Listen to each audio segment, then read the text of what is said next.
All right, howdy guys, Brian Pierce, your purveyor of awesome, back with another unemployment vlog. And I just want you guys to know that my stunning outfit here is not because I felt like I need to get dressed up for you guys, but it's because I just got done mowing the lawn. That's what you do on a Monday. So yeah, I'm a little behind. It's been a crazy couple days, but I wanted to, as I was doing some different things on Instagram and posting some of the woodworking videos, I'd gotten a couple comments about what was going on with the unemployment status. And crazy enough, it's been like 2 months now since I got laid off. And so I kind of wanted to touch on some of the things that I've been going through since within the unemployment realm, some of the things I've learned, but mainly I really wanted to go through some of the highs and lows, because I feel like within that first month of being unemployed, I was almost extremely positive about the situation. I wasn't happy by any means to be in the situation I was in, but I feel that I enjoyed it. That first month was actually fun. You got a chance to talk to all kinds of different people, and you knew that something, you didn't know what it was, but you knew that something bigger, better, and whatever was going to be coming and would be on the horizon soon. You just didn't know what it was. Things that have changed within that mentality, though, now, is the lows that come along with that, because once you get past that first month, you can still have fun in these interviews, but the problem is you're starting to get to that point where a decision needs to be made. Somehow, somewhere, you're just like, holy crap, I need to start making money again. I need to get benefits. I need to be able to take care of my family. And those are some, for myself, I did not have too many dark times where, emotional issues and all that kinds of stuff. But I can tell you for sure that I got to the point where I had to talk to my wife, I had to talk to Tam, I talked to a couple other different people, and just like, hey, I'm in a weird place and I'm having darker thoughts than I have in that first month. So let's chat about this a little bit. And I think that what it is you really do start to feel a little worthless.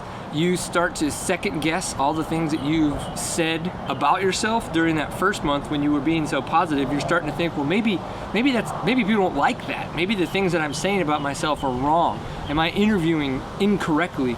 Am I portraying myself in a way that people are being negative towards when offers aren't coming, or when you don't move on to next steps in certain processes with different companies?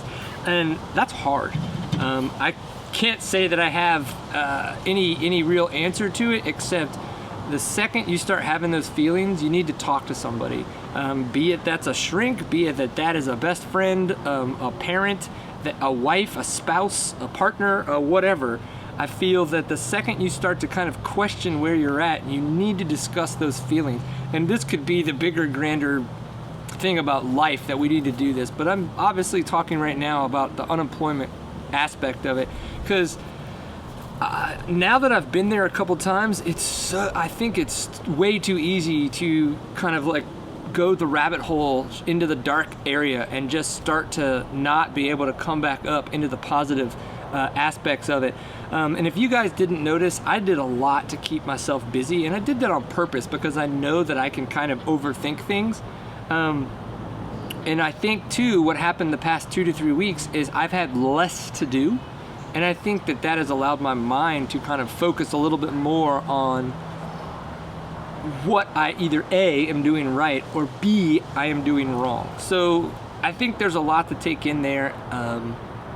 It's tough. And for those of you that have been through this, I know you know what I'm talking about, that there is just a weird, dark little area you can get into emotionally, and it eats at you and eats at you, and you can't let it win. You have to talk to somebody about it, and you have to find the positive in yourself as well to make sure that you equal out those negative emotional feelings. Updates on the past 2 weeks though. So there were 2 companies, I think last time we chatted about this, that I was interviewing with, that I was kind of like working through some of the different processes. And one of those was here in McKinney, and I did hear back from them that officially they just don't have a spot for me. I did 4 or 5 weeks interviewing with them. No, maybe 3 or 4 weeks of interviewing with them. But then it got to the point where I had already gone in twice and kind of almost did a small presentation. I did an assessment for them and everything. So I went through a lot with them to pretty much hope that there would be an offer at the end of it, which unfortunately there wasn't. And that one kind of sucked a little bit. I feel that,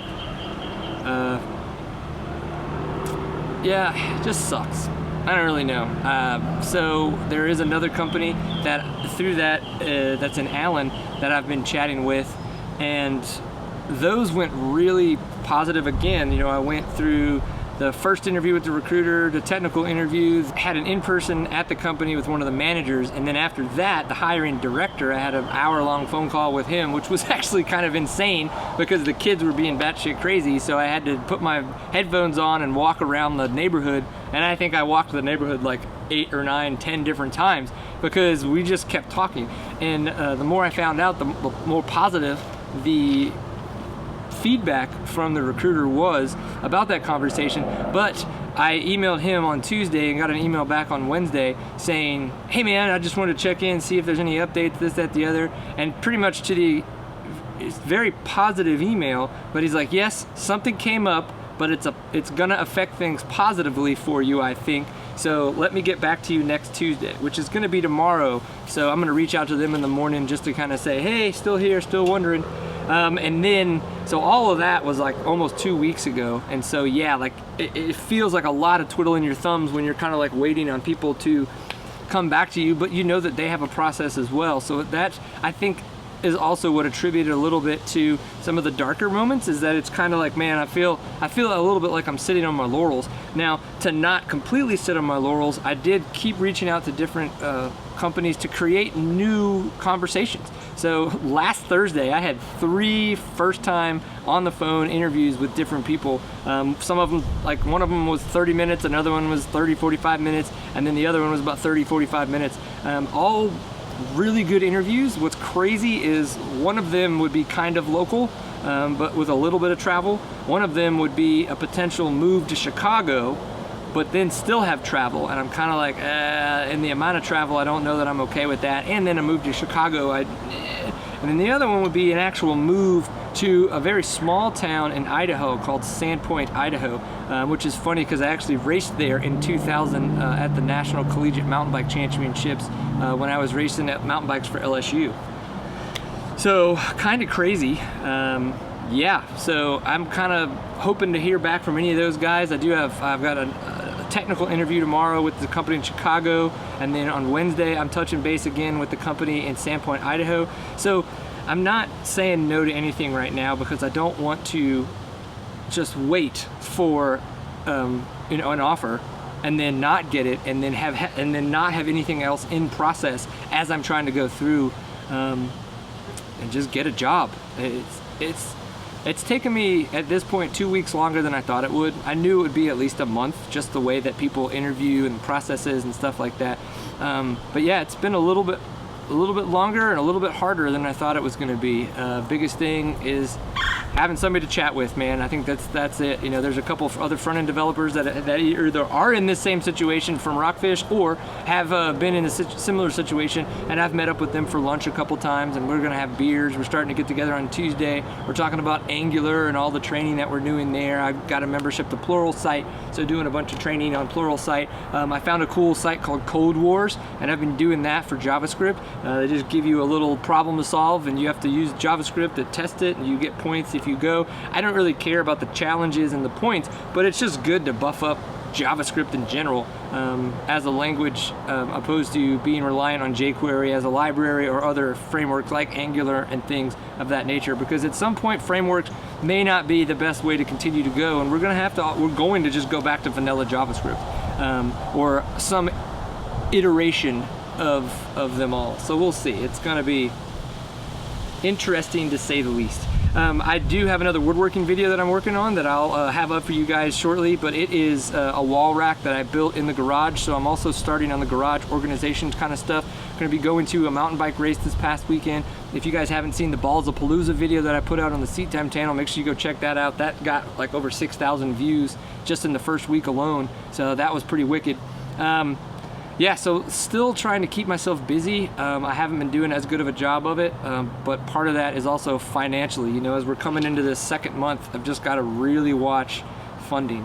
So, but yeah, pay attention to all of our other aspects, man. If you guys, we've got on Seat Time stuff, if you go to seattime.co/support, we have a bunch of affiliate links there. So if you shop on Amazon, you rent stuff from Borrow Lenses, or get gear through Rocky Mountain ATV, you can do all of that through there, and then it will just be a kickback. A little percentage of that goes to us. The Amazon banner would be the biggest to help, of course, because everybody shops on Amazon.